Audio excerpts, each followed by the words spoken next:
So you can imagine that there's two mountain climbers and they both want to get to the peak. And one climber is obsessed with getting to the peak.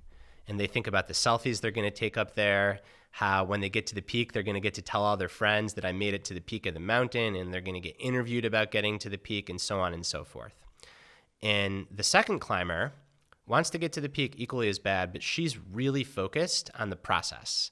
So she's taking small, consistent steps. She's climbing with a team. She's even allowing herself to enjoy the view off the side of the mountain. Now, what the research shows in actual climbing and metaphorically is that both of those climbers have the same chance of getting to the top of the mountain. But the second climber has a much better chance of actually making it down. So in actual climbing, this is called summit fever. And summit fever is when you get so focused on getting to the summit of the mountain, you start to see delusionally and you take unacceptable risk. So the weather patterns are changing, but you still go for it. You're feeling fatigued, but you're still going for it. You're low on oxygen, but you just have to get there. So you get to the top of the mountain, and then you often die on the mountain. Whereas the climber that is much more rooted in the process, they have an equal chance. Maybe it takes them a little longer of getting to the top, but they also make it back down so that they can climb another mountain. And that is true. Like there's actual literature in climbing that looks at this. But then you step outside of climbing and you look in any pursuit. And psychologists call this the difference between obsessive passion or harmonious passion, or intrinsic and external, or extrinsic motivation. There's all kinds of different frameworks, but they all coalesce around the same idea that you can be really driven for success, but the person who defines themselves by the achievement versus the person who defines themselves by the work have very different outcomes over a career.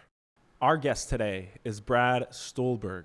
Brad's an author, he's a coach, he's faculty at the University of Michigan. His work's been featured in the Wall Street Journal, New York Times, Time Magazine. His focus includes human performance, mental health, and sustained excellence. This is a 2-part episode series. If either part piques you guys' curiosity, please make sure to check out his book, The Practice of Groundedness. I had a fantastic time with Brad. I really hope you guys get something out of it. I certainly did. But most importantly, stay safe and be well. Brad, thanks so much for joining. Yeah, it's great to be sitting across from you, man. Yeah, man. So I think we started out and we were wondering if we were in recording with, why it is that we go into the fields that we go into. And we were talking about neurology. Is there some sort of selfish interest as to why I went into neurology? Probably a little bit of that. Also, there's an element of the unknown when it comes to neurology. And I always had this fascination as a kid of becoming an astronaut.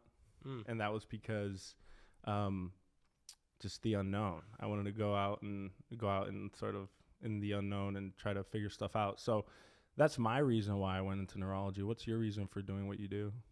I think that it is, it's similar in the sense that any project I take on, I try to take on first because I'm curious about it. So the books I write for myself. And I've just been fortunate that in that process, a lot of other people have found the material valuable. I think for me, language and words gives shape to reality. And when you have words for something, it makes it more concrete. It makes it real. You can wrestle with it. This dates back millennia to all the various mythos cultures that once you name something, it loses some of its power over you.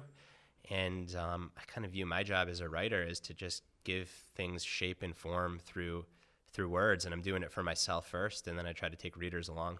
Yeah. And when you say doing it for yourself, you probably mean a lot of things, but especially in regards to this book, it was that, from what I gathered, that OCD experience that you had and trying to grapple with that. Is that right? Yeah, I think that, so it's interesting. The book Groundedness, The Practice of Groundedness, I had an idea that I wanted to pursue this sort of topic around the same time that I experienced stark onset obsessive compulsive disorder. So it wasn't so much that it was born out of my experience with OCD, but that it's almost as if like my subconscious knew maybe I was about to have this experience. I started thinking about these things. And then when I was quite sick with OCD, there was no thought of writing a book. Like I was just trying to hang on and get through. But once I started to come out of the like the darkest part of that journey, then it became really clear to me that whatever book I was going to write next, this experience had to be a part of it. So, and I think you mentioned either in an interview you did or in the book that your OCD might have been sort of an extreme mode of how you usually go about things. Yeah, I think so. So the way that I like to think about whether it's writing, whether it's in a past life, my experience as an athlete, is I'm really good at tightening the screw. So you think about like a screwdriver, right? And you just tighten it and tighten it and tighten it, and you keep tightening it. And there's something about that feeling that like really makes me feel alive and intense. And in athletics, I was always like the last person out of the weight room, the first person in. It was just tightening that screw. And even in the way that I write, I'm not a good first draft writer at all. My first drafts suck. Like what makes my work decent is that I just sit there and I just work a sentence and work it and work it and work it and work it until it's something that I'm satisfied with. And it's that same ability just to go deeper and deeper and deeper that I think has served me really well in life.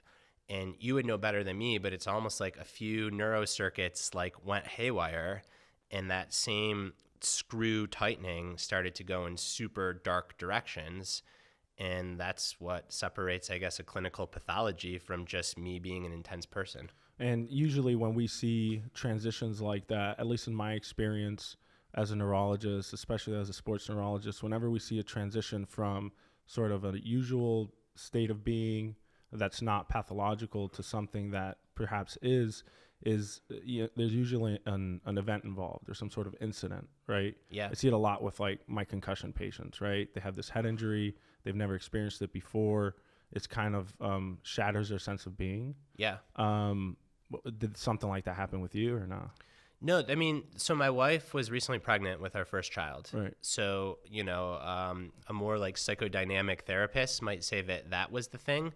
The therapist that I worked with, who was so compassionate and skilled, she basically said, like, it doesn't really matter why this happens. Like, clearly you've had a very conscientious temperament and something up there has gone a little bit haywire, and our job is to get it back on track. But there was no specific head injury or no specific event per se. Yeah. Looking back, I think that I definitely had some habits of like neurosis that were probably just barely controlled enough where it was celebrated and I was seen as productive. But I was probably too much of a control freak. Right. And this just blew it all open. Yeah. And there was no lead up to that or anything like that. It was kind of just a switch that turned on for you. Yeah. So what happened was, and I recount some of this in the book and then in some essay writing I've done, at the time I was training for a marathon and I was in New York City doing some media for my first book.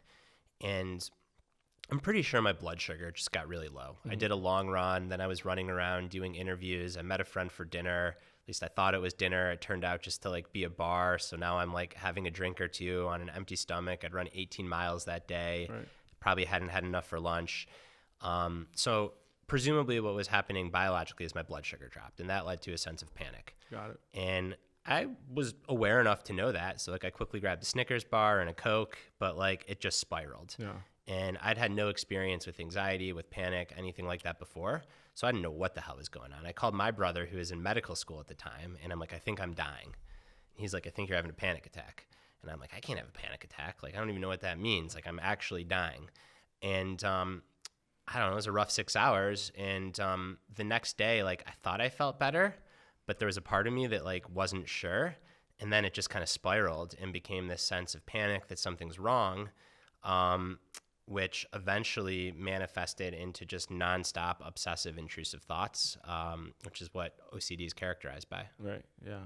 So then, you know, let's talk about the book and what that led you to, this practice of groundedness that you wrote. It seemed to me that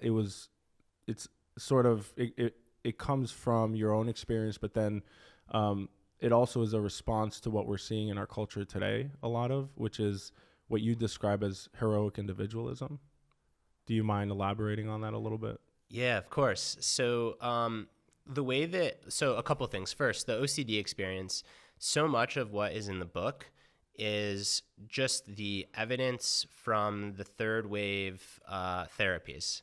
So what I mean by that is cognitive behavioral therapy, acceptance and commitment therapy, and dialectical behavioral therapy. And my brain was broken, and I went through this process to unbreak my brain. When I got to the other side of it, I realized that so many of these skills and mindsets and behaviors are really effective, not if you're sick, but just to thrive and to perform well. And there's a whole field of sports psychology, and I think that sports psychologists do some phenomenal work. And I'd say that there's so much in clinical therapy that it's normally relegated, like you only need this if you're sick. And I'm like, actually, like, I wish I would have had these skills before I was sick. A, I wouldn't have gotten sick, and B, they would have helped me feel better and do better. So a lot of the book is built on the chassis of these evidence-based therapies, which also the central themes of which are seen throughout ancient wisdom traditions. Right. And for me, like, that was when, like, I had this, like, whoa, this is what all the latest empirical evidence shows, and this is what's been in wisdom text east and west for thousands of years. Like, it's probably worth paying attention to.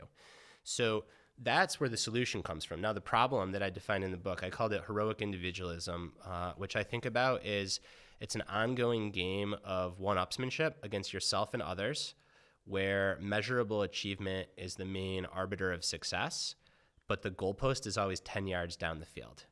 So it's like a never enough syndrome. So you tell yourself, if I just get this promotion, if I just get this many downloads on my podcast, if I just write a best-selling book, if I just marry this person, if I just get that car, if I just move into this house, then I'll be content. Yet what happens is whatever that thing is, you get it, and maybe you feel good about it for a day, a week, but then you're back to striving and craving even for more. And I'm sure we'll get into this, and we're kind of wired that way. But I think a lot of people go through life with this false expectation, like if then, but it never works. Yeah, I think in something that you reference is the hungry ghost. Yeah. In your book, I think it's from some sort of parable or some sort of philosophical wisdom tradition, right? That's right. Do you mind? I mean, it sounds like that's what it is, right? Yeah. So the hungry ghost is it's emerged out of Eastern Buddhist psychology. And in Buddhist psychology being 18 to 2,500 years old. And the hungry ghost has a really big mouth and a super long neck. And the hungry ghost just keeps on eating and eating and eating. And all this stuff has to go through this long neck. And then it goes into this enormous gut that just keeps expanding and expanding and expanding, but the hungry ghost never feels full. Right. The hungry ghost just needs more and more and more, and what the hungry ghost doesn't realize is that all this that he's eating is what's making him feel sick. And I think that a lot of us in today's culture run the risk of becoming hungry ghosts. I mean, you could argue, without getting too philosophical, that consumerism as a whole is kind of built on the creation of hungry ghost. Yeah. Like, I need more so I can be content. When I was writing the book, I paid really close attention to television commercials. And what I realized is that even in commercials for the most mundane things, so like cat litter, dishwasher detergent, all the people are beautiful. And they're all smiling, and they all have the perfect bodies. And they're not selling the cat litter. What they're selling is this thought that if you use this cat litter, then you too can have this life. Right. Yeah. Yeah, and what I got from your book was relief, right? Because what I'm seeing everywhere is the sense, this sort of like hustle culture where you have to go 110%.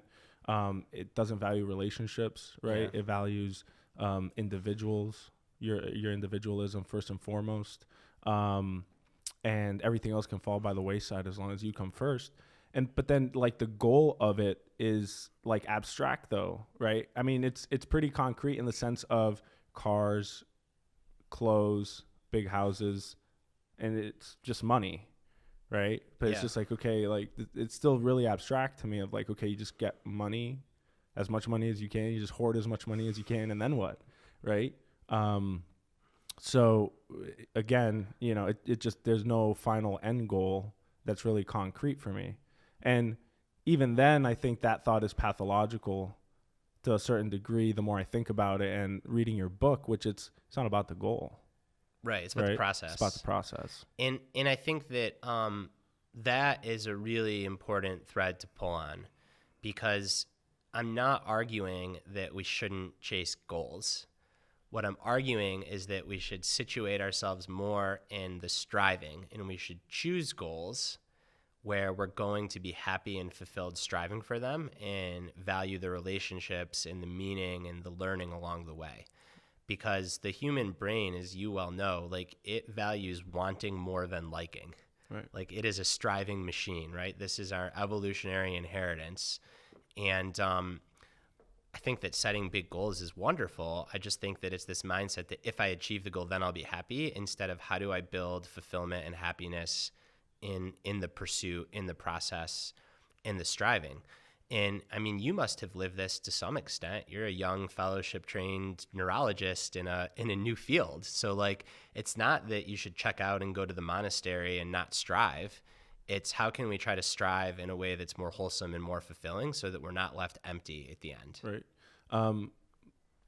Let me counter this, and I want to get your thoughts on it. And this is my attempt at steel manning the other side of things, right? Like, yeah, let's do it. Don't you feel that some of the greatest achievements by human beings have been born out of heroic individualism at the expense of that human being's state of being, mental health, so on and so forth? I think it depends. So I think that the short answer is yes. The longer answer is there's a selection bias to tell the stories where things worked out, and we're really attracted to those stories of heroism, but what you don't see are all the extreme failures. More recently, we've seen some. You see Elizabeth Holmes from Theranos. You see a Lance Armstrong. So I just think that, like, for every Michael Jordan, The Last Dance, there's a Tim Duncan, who no one thinks of Tim Duncan when they think of the best 5 basketball players. Why? Because he went about it a completely different way. And then I think that when you peel back the onion, you realize that a lot of people that did these groundbreaking things, they actually had multiple components to their identity, and they were finding fulfillment along the way. Most people that truly just put all that aside and just go after the target, they end up with not great conventional outcomes. Yeah, I think that's a great point. I still do wonder if, as a society across the board, is that a okay trade-off? I think it, like I said, I think it depends. And I think that it depends on how much we're willing to have, like, the destruction that these tendencies can leave in their wake at times. Right. I'm trying to think of examples where this is true. So you could argue that Steve Jobs is pretty well known for just so goal-centric relationships, people be damned. Nikola Tesla, I think, was similarly in his day and age kind of like batshit crazy. Yeah. But I'm hard pressed to think of too many others. I'm curious who comes to mind for you. That went about it the right way or not? No, they kind of went about it in more of like this heroic individualism way that truly did groundbreaking work. What do you think about Elon?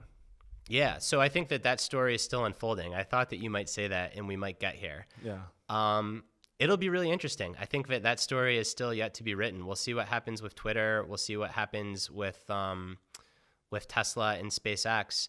My gestalt and where I'm at right now on Elon, and this is just armchair analysis. I don't know Elon at all, but I think it's a great tragedy that he's addicted to Twitter, because I think that we have this once in a generation risk taker and engineering brain that is now, instead of like focusing on SpaceX and Tesla, is basically just tweeting around the clock.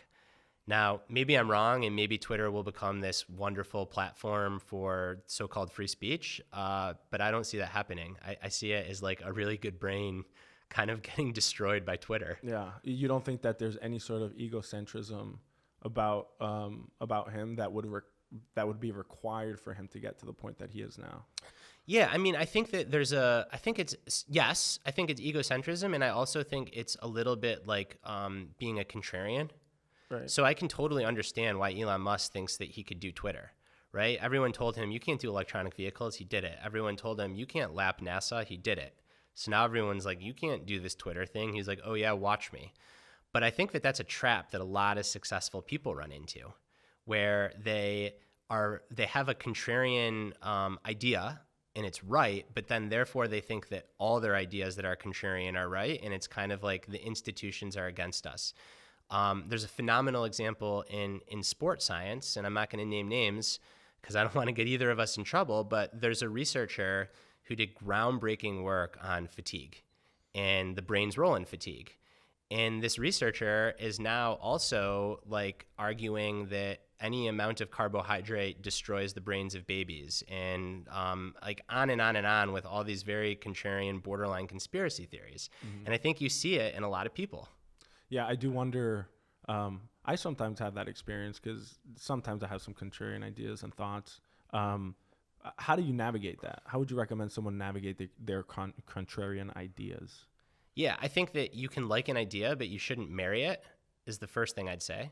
And then the second thing I'd say is don't identify with being a contrarian. Because once you identify with being a contrarian, then it's kind of like it's me against the man or me against the institution. And I think that just statistically, conventional wisdom is generally right. That doesn't mean it's always right. And I think the hard work is like having an open enough mind and seeing clearly enough to realize when a contrarian thread is right versus when you have to let go of it. But if you hold your whole ego and your whole identity as being a contrarian, it's a lot harder to let go of it. Yeah, that's a great point. So all this advice seems to be rooted in the sort of practice of groundedness, right? Just put out the book. It's a phenomenal book. I told you I read it twice. Yeah, thank you. It's phenomenal. It's excellent. Can you just, from a big picture view, tell us what the practice of groundedness entails? Yeah, so if heroic individualism, the problem, is constantly being out ahead of yourself, feeling like you need to achieve some goal to be happy or fulfilled or content or satisfied, but then getting there and feeling empty, groundedness is around finding meaning and stability in the process of striving for that goal. So when you are grounded, you are firmly in the pursuit of the thing. And the metaphor that I like to use is of a mountain climber. So you can imagine that there's two mountain climbers, and they both want to get to the peak. And one climber is obsessed with getting to the peak. And they think about the selfies they're going to take up there, how when they get to the peak, they're going to get to tell all their friends that I made it to the peak of the mountain, and they're going to get interviewed about getting to the peak, and so on and so forth. And the second climber wants to get to the peak equally as bad, but she's really focused on the process. So she's taking small, consistent steps. She's climbing with a team. She's even allowing herself to enjoy the view off the side of the mountain. Now, what the research shows in actual climbing and metaphorically is that both of those climbers have the same chance of getting to the top of the mountain. But the second climber has a much better chance of actually making it down. So in actual climbing, this is called summit fever. And summit fever is when you get so focused on getting to the summit of the mountain, you start to see delusionally and you take unacceptable risk. So the weather patterns are changing, but you still go for it. You're feeling fatigued, but you're still going for it. You're low on oxygen, but you just have to get there. So you get to the top of the mountain, and then you often die on the mountain. Whereas the climber that is much more rooted in the process, they have an equal chance. Maybe it takes them a little longer of getting to the top, but they also make it back down so that they can climb another mountain.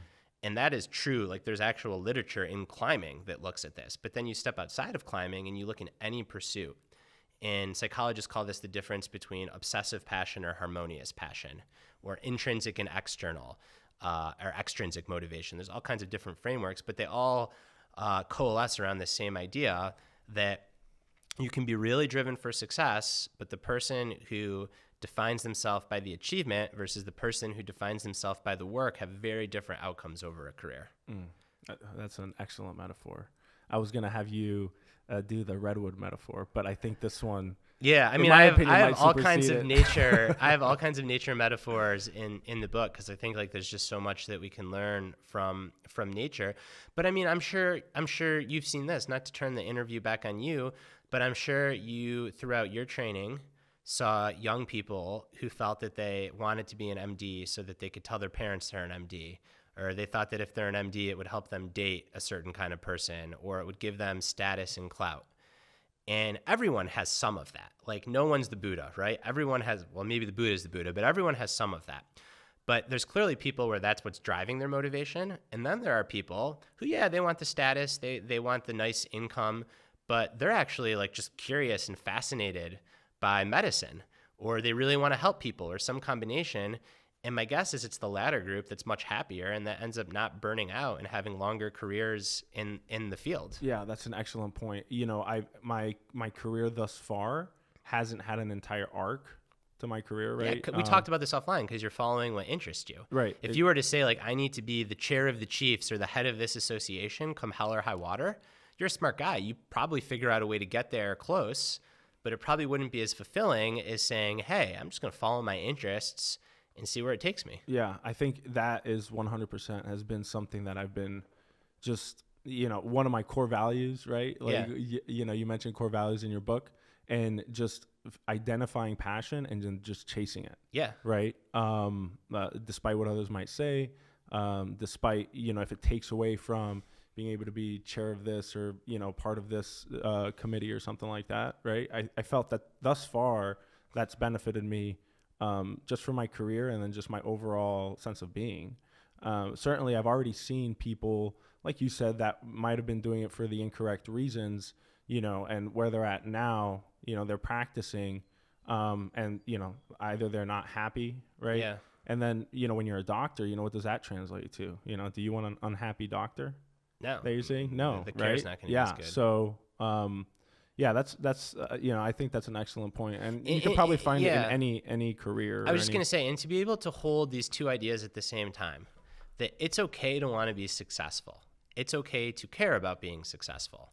When I write a book, I want it to sell copies. I know how many copies my books have sold. I care about that. However, I try not to let that be the driving force. Yeah. And when I feel it becoming the driving force, that's when it's time for me to make changes in my behavior. When I feel myself spending too much time on Instagram, seeing how many people like to post, that's a sign to me that I need to put my phone away and go spend time with my actual friends and my actual neighbors in my community. So I'm not immune to this. I don't think anyone. I think if you live in the modern world, you're going to get swept up into these notions of status and success. I think the practice and being grounded is about realizing when that's happening and then making behavioral changes, because we're such creatures of our environments. If you swim in a sea of dopamine all day, you know, refreshing scrolling, you're going to get hooked on that. And the work is feeling yourself get hooked on that and say, all right, I need to put this away and I need to go organize a dinner or a barbecue with my neighbors, because even though I'm not going to get the same thrill of excitement as a viral social media post, I'm going to feel a lot more grounded and a lot more rooted and a lot happier. Right. So that is, and I was talking to Reese about this last night at dinner, was because he was giving me an example of someone that, you know, does this sort of is a heroic individual. Yeah. Right. And he's like, oh yeah, and he's really successful.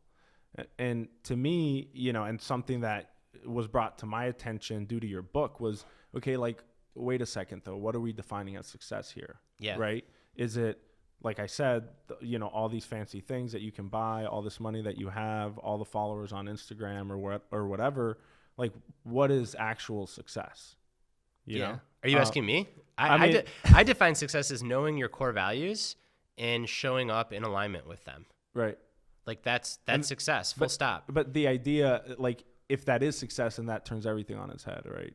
Yeah. In the sense of like how you're approaching everything. But yeah, for sure. And like, so for me, of course it does. So I have no doubt, and I know other authors, that if I worked a little bit more, not necessarily harder, because I think I work pretty hard, but if I worked a little bit more, I could sell more books, I could have a bigger platform. But I'd have to sacrifice my health. But health is a core value of mine. So there's no way I'm giving up my hour and a half physical practice. Yeah. If I wanted to spend more time on social media, I could have a bigger following. I could be more widely known. But that would take away from time with my local actual community. Well, community is a core value of mine. Not going to happen. Now, it's not to say that I don't spend any time on those things or I don't work hard, but these core values work as a check on just getting caught up in the rat race. Because would I rather have twice as many followers, twice as many book sales, but give up my health and my friendships? No. Because I know I wouldn't be happy. Because the times I get sucked into that are the times I'm the least happy. Whenever I launch a book, I know that those 3 months I'm going to feel the worst. Why? Because for those 3 months, I make a decision to basically say, I'm going to let go of some of these other core values. This is important. But coming out of that, I feel gross. I feel like I need a hot shower. And there are people that are perpetually in launch a book mode. I'm using that as a metaphor for whatever you want it to be. And maybe they appear more successful, but how do they actually feel? And through this book, I've had the chance to meet, and I think these people really, they feel like they get stuck in very challenging situations. And it's certainly not all online influencers, but a lot of quote unquote influencers, when you actually talk to them, they are miserable. They are some of the most unhappy people who need a lot of care and help. Why? Because their entire life is up for judgment and everything they do is tied to a metric. That would suck. I think. It sounds terrible. Right, but to your point, into what the producer Reese was saying, these are the people that we so often say, like, isn't it great? You know, imagine if like everything you did, you had to take a picture of and be like, okay, world, now judge me. And like, if you saw like you have a pimple on your face, you're like, fuck, I have a pimple. I got to like put mascara over it or makeup on it. And like every decision that was feeding into, what a stressful existence. It's like strictly every decision you make is strictly based off of exttal validation. Yeah, you literally, you become a product. Right. Like it's like a personality marketplace and you're the product. I literally get chills just thinking about how that would feel. Right. And it's not only relegated to superficial, someone's appearance becomes a product, but people's personalities become a product. Yeah. Right. So in my own practice, because I have a public platform, I'm really intentional about keeping parts of my life just for me offline. So there's no right or wrong way to do this. Everyone has to come up with their own system for it. But for me, you'll never see any pictures of my family on the internet. Right. Why? Because I don't want likes and retweets and comments on my family. I don't think any human has the willpower not to be affected by that. So you could say, oh, I don't care. Bullshit. Why are you posting it? Right. But I know that if I post that stuff, I'll care. But I want that just to be for me. Yeah. My own physical practice. It's enough that people judge my words. I don't want people judging my body or my deadlift form. That's just something I enjoy. You'll never see me post pictures of that, with one exception, which is when Jordan Peterson said something to piss me off, and I like posted a picture of myself deadlifting. It wasn't my finest moment. Okay. So let's get into, this practice of groundedness is then based off of, some key principles. Yeah. The first one is acceptance. And I think that in and of itself is like such an obstacle for people, including myself. Yeah. Welcome to the club. What do you think the biggest hindrance to acceptance is for people? So first, let's define it. Acceptance is seeing things clearly, whether you like them or not. So I think a lot of people hear acceptance and they assume it means passive resignation or like, I'm just going to phone it in. Yeah. But I think of acceptance as the first step to taking like skillful action. Because if you can't see something clearly like it is, then by definition, like you can't act skillfully on that because you're acting on the wrong thing. And I think the biggest challenge to acceptance is, again, as you know from your research and your training, our brains are storytelling machines. And we want to tell ourselves a story that confirms our beliefs or that confirms our wishes. And I think often we come up with all these ideas in all these ways and all these rationalizations of not seeing reality because sometimes the reality isn't what we want to see. So that's why it's so hard to practice acceptance. Yeah. And how much of this heroic individualism do you think is a response to people just not wanting to accept who they are or what they're dealing with? A lot. I think it's a lot. Yeah. I think it's a lot. I think that's a really profound observation. I think that we can chase things to distract ourselves from accepting some of the hardest truths about our lives. And than those things that we chase. Like, it's almost like they numb some fear. And a lot of it, to be honest, is just like existential dread, I think. Like, accepting mortality is really hard. And how many of the big projects and how many of the fancy watches in the cars are really just a way not to confront the fact that, like, we're all going to die. Yeah. And it's interesting because you see this like at the peak of heroic individualism. So a lot of like these Silicon Valley kind of contrarian people who are known for very big egos, they all end up getting fixated on trying to live forever. Mm-hmm. It's like cryotherapy, blood transplants, all that. And I got nothing, like longevity science is great. Like, I hope that someone figures out how to live longer and live better. It would be wonderful. I'd like that. But I find it fascinating that, like, you create a company, you do this, you do that, and then, like, eventually it's like, well, now I got to figure out how to live forever. Right. So I think there's a connection. I think what's the paradox about that is when you confront your mortality, which is really hard, it pretty quickly puts things in perspective and dampens heroic individualism, because most people tend to realize, like, I want to use this limited time in alignment with my values, which for most people is not chasing things. Yeah. 6 months ago, I'm saying 6 months ago, but I probably still have elements of it now. Yeah. I always thought, I was like, I have this finite time. I have this finite time to my career. I have this finite time to my youth, right? If I have any left, right? How old are you? I'm 32. Yeah. So I need to just do as much as I can in this finite amount of time. And I've mentioned it before on prior episodes. I have this weird, like, existential thing, right? And I always feel like I have this, again, finite time that I just need to squeeze everything into, while I can. So I definitely fall into that trap a little bit, I think. Yeah. But I think that that's okay to realize that. Yeah. Because then it makes you ask yourself, like, what am I doing with that finite time? Yeah. I think that for people that get hooked into scrolling on the internet, I think one of the best ways out is to remind yourself that you have finite time. No one that I've ever met wants to be remembered at their eulogy for spending a lot of time on Twitter. Yeah.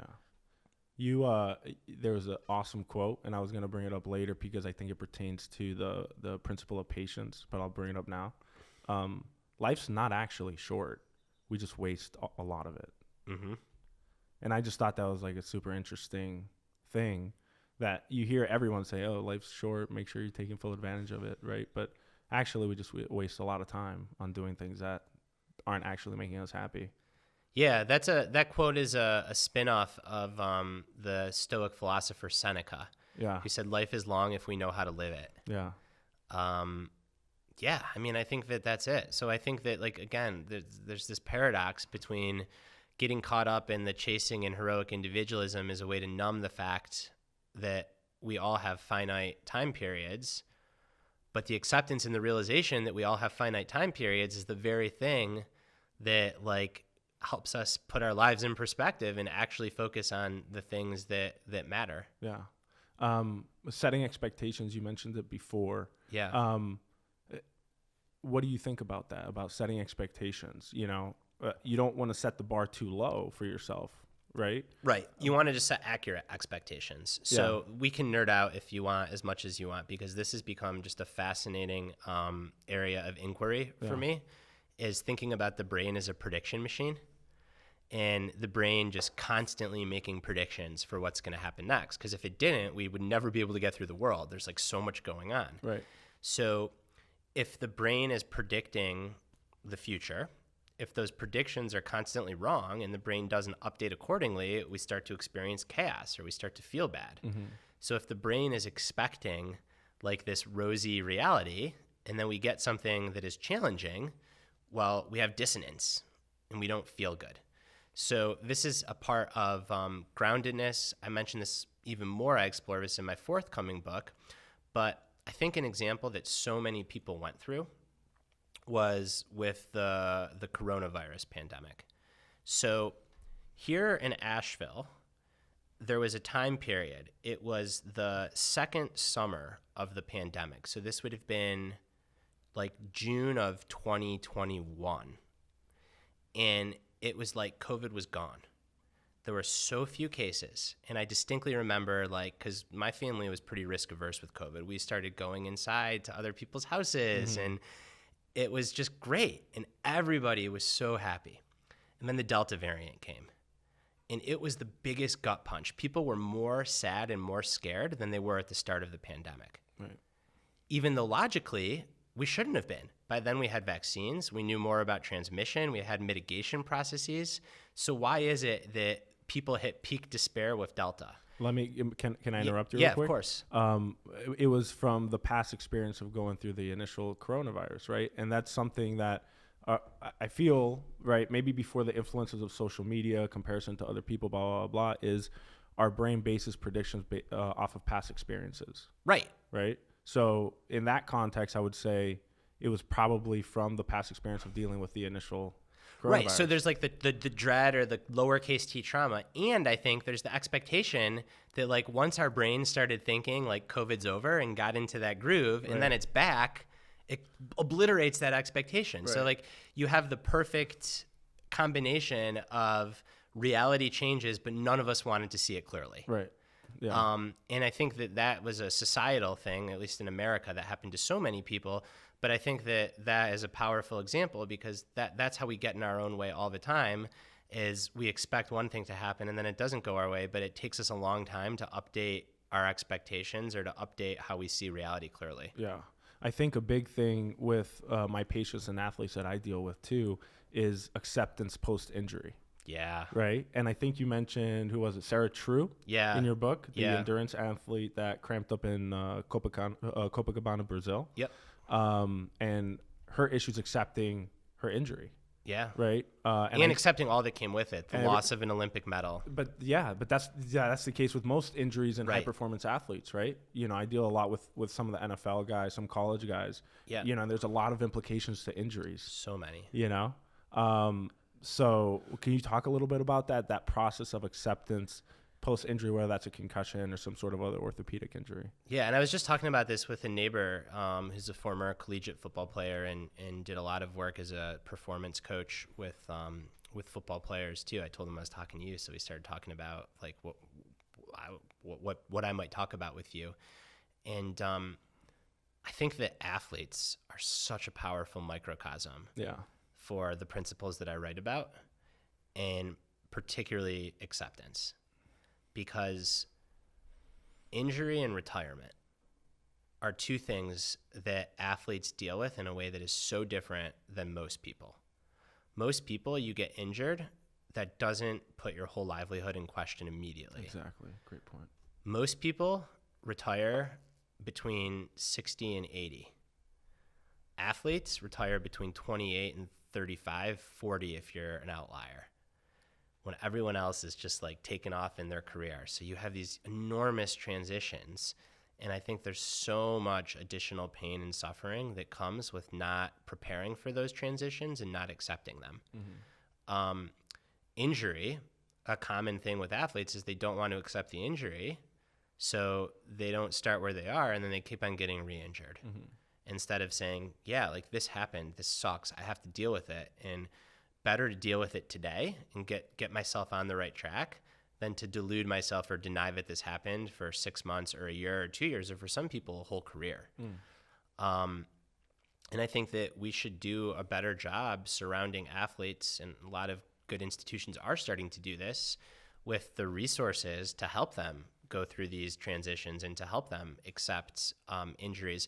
And then I find your particular area of focus and current expertise the most interesting, because with brain injury, you get this like double whammy. So on the one hand, and I'm going to speak from what I know, and you correct me if I'm wrong here, or add color, because you know far more than me. Brain injury itself can cause feelings of anxiety, depression, despondency. And then with an athlete, you layer on the fact that the brain injury is going to keep them out of the sport that their whole identity is based on and that they make a living from, which also can cause anxiety, depression, despondency. And you get this vicious cycle. And then the athlete might say, well, this is just because I had the concussion. And then they get into a self-fulfilling prophecy. Or they might try to deny it altogether when, in fact, their brain is broken because of the concussion. And that is why I think it's wonderful that we're starting to have people with specific training to help athletes through this. Yeah, I mean, you hit it right. You hit it right on the nail. Certainly anxiety and psychological symptoms are symptoms that you can have after your concussion. But, your concussion heals, it depends who you ask, 1 to 3 months. But then, anxiety, depression, psychological symptoms can persist beyond that time period. And I think if you're having symptoms beyond that time period and you just had a concussion, then likely what you're dealing with is what you're talking about, right? Which is kind of the shattering the sense of self, right? The additional implications that your injury has on you and your family and your livelihood, right? So I think you hit it right on the nail there. Yeah, I mean, and then the sense of identity, right? You alluded to this a couple times in the book regarding fusing your identity with whatever issue it is that you're dealing with. I wonder what your thoughts are on athletes fusing their identity with being an athlete, which is a little bit, more difficult to navigate, I think, because, these guys have been, not guys, but guys and gals have been athletes for their entire lives. That's why they're elite athletes, right? So the idea that, hey, you're not an athlete, certainly it's a lot easier said than done, I think. I think it's the most important thing for the mental health of elite performers in any field, but we'll use athletes as the example, is to have multiple components of your identity.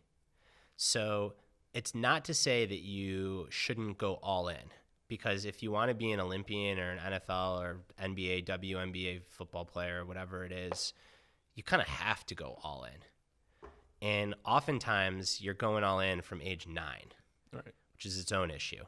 But at the same time, it's so important to have other pursuits that you identify with. It can be as an owner of a dog and a lover of dogs. It can be as someone that's intellectual and likes reading book. It can be as a parent or a spouse, a husband, wife, partner.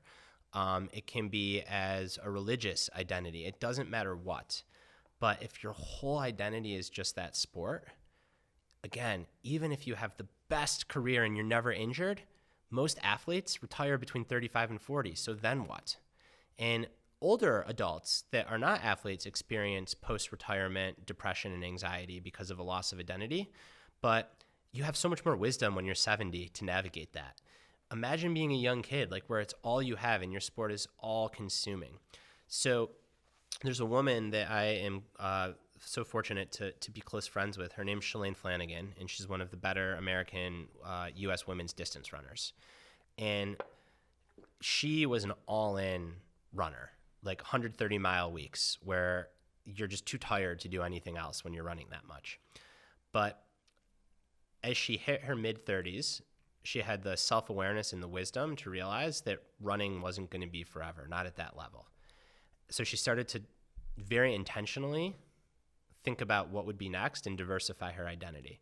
So she always loved cooking. And she knew that she had this big platform as the most popular U.S. women's distance runner. So she got book deals to write cookbooks. She wanted to start a family. She got really serious about that. She started to identify as a mom. So she did these things, and she still experienced, she talks about this publicly, depression when she retired. I mean, how could you not when you're so fused with something? But she credits her multiple identities with helping soften that blow and make her transition a little bit easier. Yeah. I think there was a study that came out that athletes, I think they looked specifically at NFL athletes that suddenly were retired. So from injury or from whatever other issue, had to suddenly retire. They had a 2 to 3 times increased risk of some sort of mental health issue after retirement.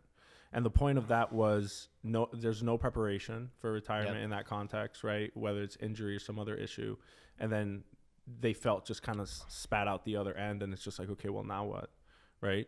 And you see these examples all the time. And I think that's what, a couple of minutes ago, we said why sport is such a powerful place to look because it's so intense when it happens. Michael Phelps is another just super notable example. And I'm not justifying DUIs. I don't think it's ever acceptable. What I will say is, how could Michael Phelps not have experienced some kind of addiction, mental health issue when he retired? I mean, all that guy did was stare at a line in a pool for 8 hours a day and was the best in the world at it. And that's all he had to do. And now he's just like spit out of the system, and he's supposed to be a human functioning adult in society. Right. Like, of course that there's challenges. And I have a lot of respect for Michael Phelps because he's been so vulnerable about sharing his struggles. And I think that as more athletes speak up, as more young doctors come into the field, we're starting to actually talk about these things and take them seriously and design systems to make these transitions easier for athletes. I actually want to reverse that too, because it's a point that I wanted to talk to you about as well. I hear a lot about people that had problems with addiction or problems with mental health relating to anxiety, just normally, and then they end up getting into like ultra marathon running, right? These like really intense sports. Usually running is what I've been seeing, ultra marathon running, but also, like weightlifting, becoming power lifters, right? And it seems like they're directing something that potentially was pathological before into something that I think might be seen as beneficial. Celebrated. What do you think about that? I think I'm a realist, man. So I think it's great if you would be using cocaine or you would have substance use disorder, but now you're running ultra marathons or you're powerlifting. That's a great trade. I'll take it any day of the week. I think that if running ultra marathons or powerlifting starts to have negative repercussions on your life, then I think it's something to work on. Like, how do we define addiction, right? It's the most accepted definition is the persistent use of something or a behavior despite negative consequences. Mm-hmm. So are the negative consequences going to be greater from cocaine, heroin, or ultra running? Mostly cocaine, heroin for 99.999% of people. So if your step away from that is ultra running, great. If you're sober for 8 years and without ultra running, you'd fall back into it, keep ultra running. If you're sober for 8 years, but now ultra running is starting to take up too much time and it's starting to impact your marriage, or it's all that you can think about, or like there are other negative consequences, then maybe it's time to reevaluate your relationship with that. So you think that's a sufficient substitute, like going from addicted to, I don't know, you mentioned cocaine, you're addicted to cocaine. Yeah, just like even something like alcohol, which a lot more people experience, like a substance use disorder. Right, but what I'm referring to is like, okay, well, you're ultra marathoning and you're not doing cocaine now, and it's not getting in the way of your relationships. Do you feel that there might be still something underlying that just needs to be dealt with? I mean, I think that just about everyone could benefit from going to therapy. Right. So like, it's hard for me to say no because we all have underlying things that could be dealt with. But again, like I'm a realist, I'm a pragmatist. I think that ultra running, powerlifting, like you're doing it in community. I think at that extreme, like the true extreme, is it healthy? No. But is it like super detrimental to your health? Probably not. And there's some research that shows elite athletes' mortality is better than non-elite athletes. Yeah. So yeah, I think it's a fine substitute. I think a lot of, especially the individual sports. So it's funny, you mentioned too, but cycling, triathlon, I think a lot of really good performers in those sports have some sort of underlying neurosis or anxiety, and they're just channeling it into those sports. Yeah.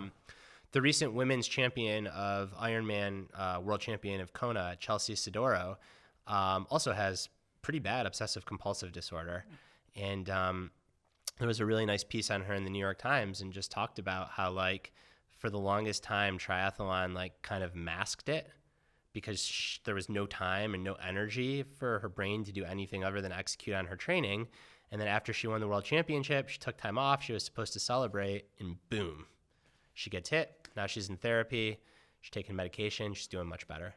Yeah, I do wonder there's got to be some attributes, genetic predispositions to mental health issues that also are beneficial to you from a performance standpoint.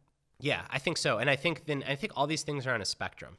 So I can speak with the empirical minds, but also with firsthand experience that, like, what I'm going to call a temperament that underlies OCD is very beneficial up to a point, and then it's utterly debilitating. Mm-hmm. Yeah. I did a creativity podcast with Dr. Robert Builder. He's the director of the UCLA Creativity Tannenbaum Center. He said that the notion that people with mental health issues are more creative is a myth. But what they did find is that the first degree relatives of people with mental health issues tend to be more creative. Yeah, I think that's true. And I think there's some studies that have since, I don't want to say have been debunked, but a lot of the studies that show that like creative geniuses have mental health issues, they tend to be pretty small sample sizes and the methods aren't great. What I do think is that, so having a mental health issue is detrimental to your work, period. Right. Like anyone that's experienced true clinical depression, anxiety, bipolar, obsessive compulsive disorder knows that like the thought of doing anything other than being stuck in whatever loop your brain is in is impossible. Yeah. However, I wonder if really creative people are like just on the cusp of having something go wrong, and those that can not go to that point like end up doing really great work, which kind of theoretically is like similar to the first degree relative. Like you got enough of those genetics, right, but like not all the way. Yeah. But I think it's a dangerous myth because I think what happens is we end up romanticizing bipolar in particular, but also depression. Yeah.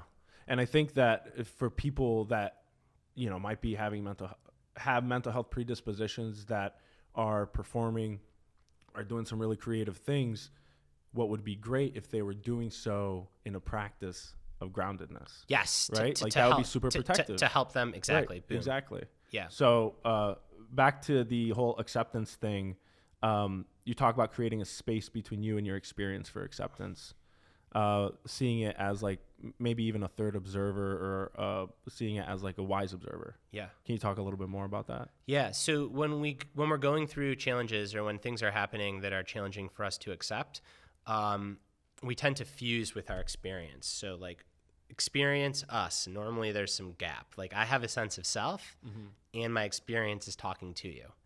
And what's fascinating is in the best circumstances, which was probably just happening before I was thinking of this because I'm really enjoying this conversation, you get flow and you fuse with your experience and there's a loss of self, and that's great. But in really crappy circumstances, you also confuse with your experience. And this is when you get really swept up in these big, intense emotions, and it's hard to think rationally. It's hard to see clearly. So self-distancing is about taking this and then creating that space. Right. It's the difference between watching a scary movie and being in a scary movie. Yeah. When you're watching it, you can get really like into it, but there's a part of you that has some degrees of freedom to step away or to evaluate what's happening. Yeah. And self-distancing is about doing that. So there's three kind of tried and true methods to self-distance. One is a formal mindfulness practice, which is, I'd say, the gold standard of developing this muscle, because all meditation is having thoughts and feelings and realizing that you're separate from your thoughts and feelings, and you kind of get to decide if you want to latch on or let them pass. But the other two ways that I find just as powerful in day-to-day life are to pretend that a close friend is in the situation that you're in and then give advice to that friend, or to imagine yourself like an older, wiser version of you down the road looking back on current you, and what advice would older, wiser you give current you? And I use that all the time to make ambiguous decisions. And generally, the answer becomes a lot more clear.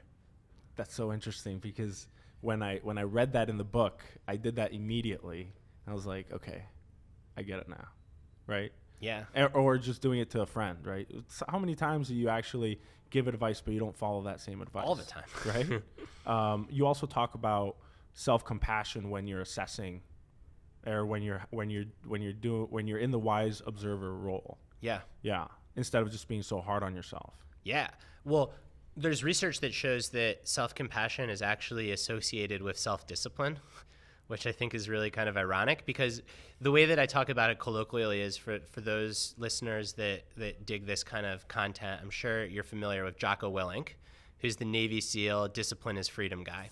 And then there's like Tara Brach or Sharon Salzberg, who are like these very soft self-compassion, let's hold hands and love. And you go to a bookstore, you go to a Spotify podcast, and they're on two diametrically opposed sides of the shelf. But I actually think the answer is both.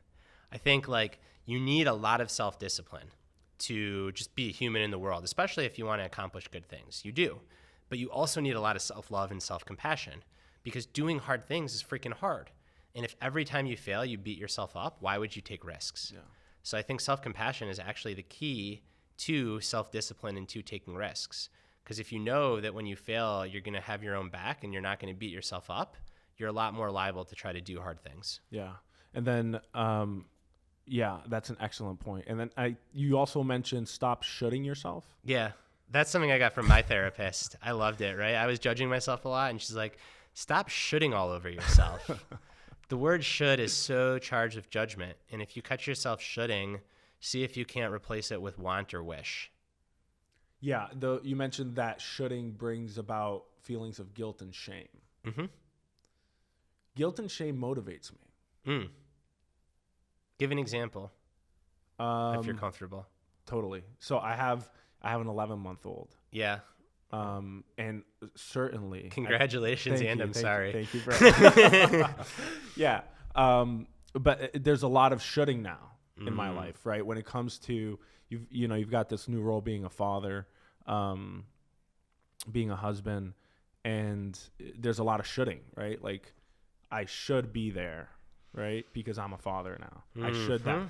And that's like, okay, well, I'll be there then if that's what I should be doing. Yeah. Oh, we could just do a whole podcast on this. And I experienced the same stuff.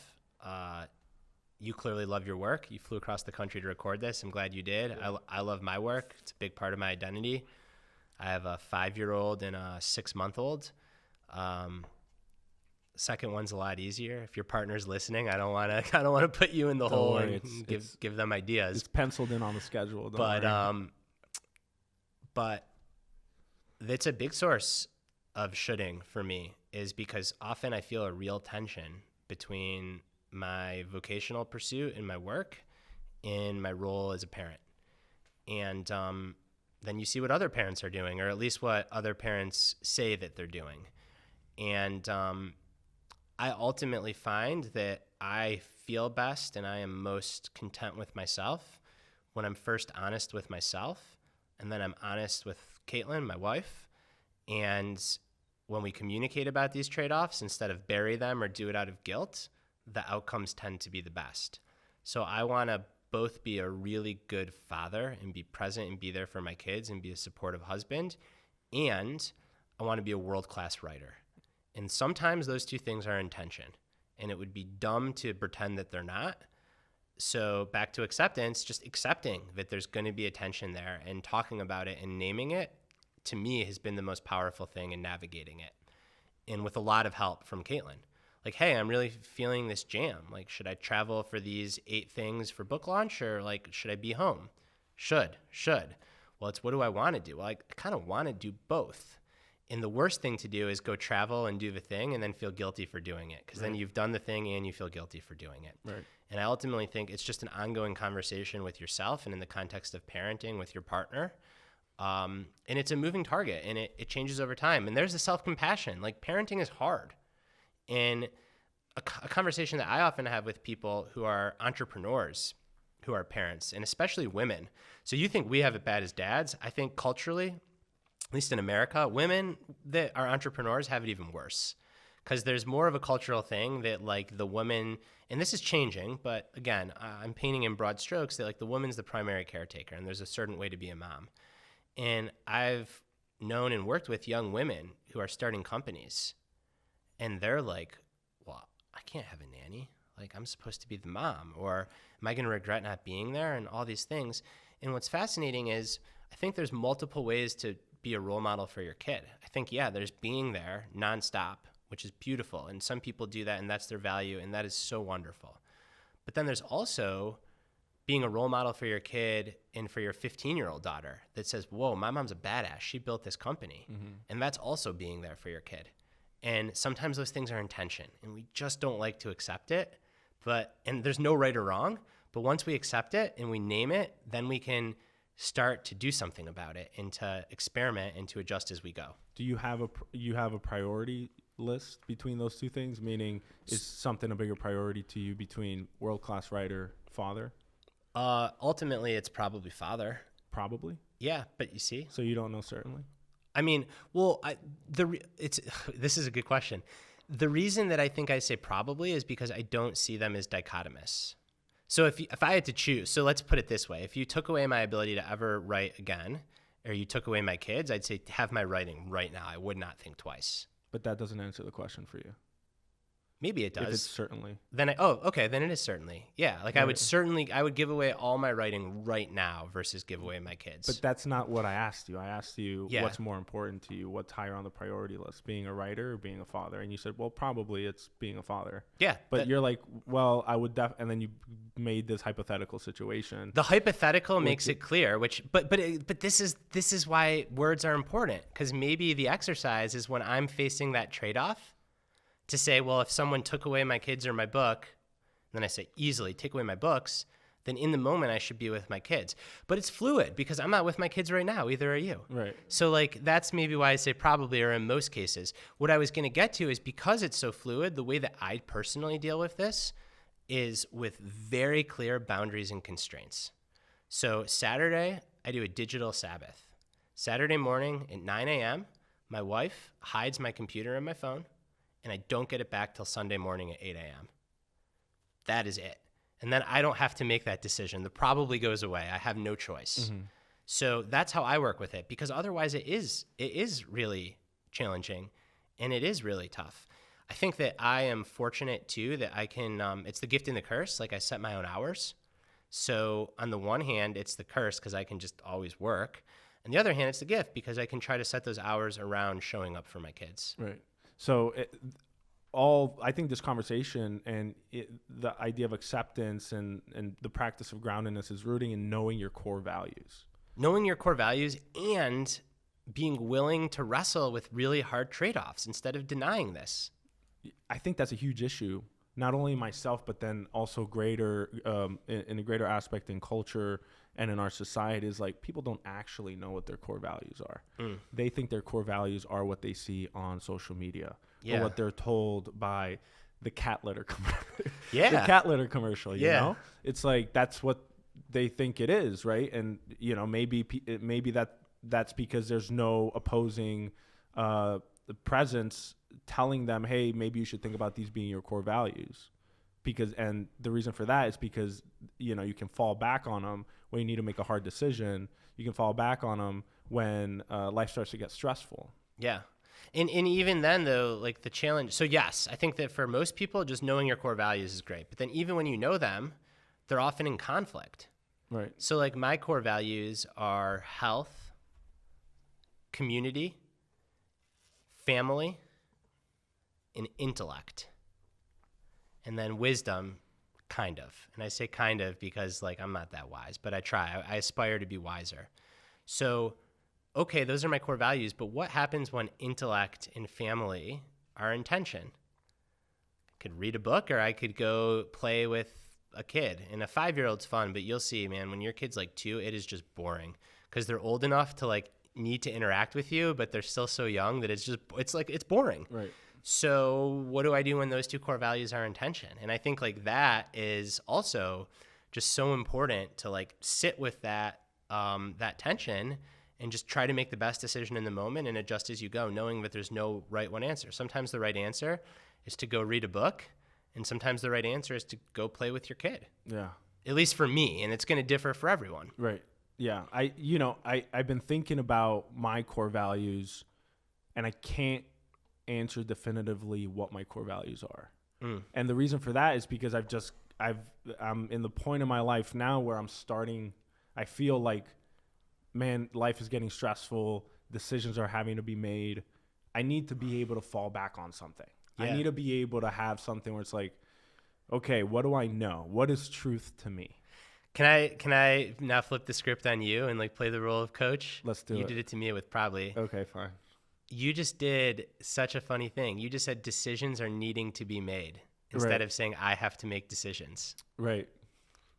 I mean, I what do you think think about that? I think that and it's back to like this notion of like maybe not being certain of your core values. And I think that those two things go hand in hand because like the I, who are you? Right. Your core values, what you show up and do. Yeah.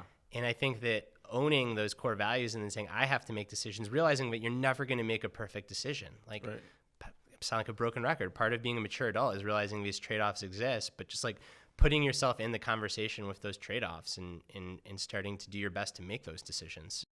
All right, that's part A. Hope you enjoyed that. Check out part B for other principles of groundedness, like being present, being patient, the necessary essence of community for sustained success. I had a great time. Hope to see you there.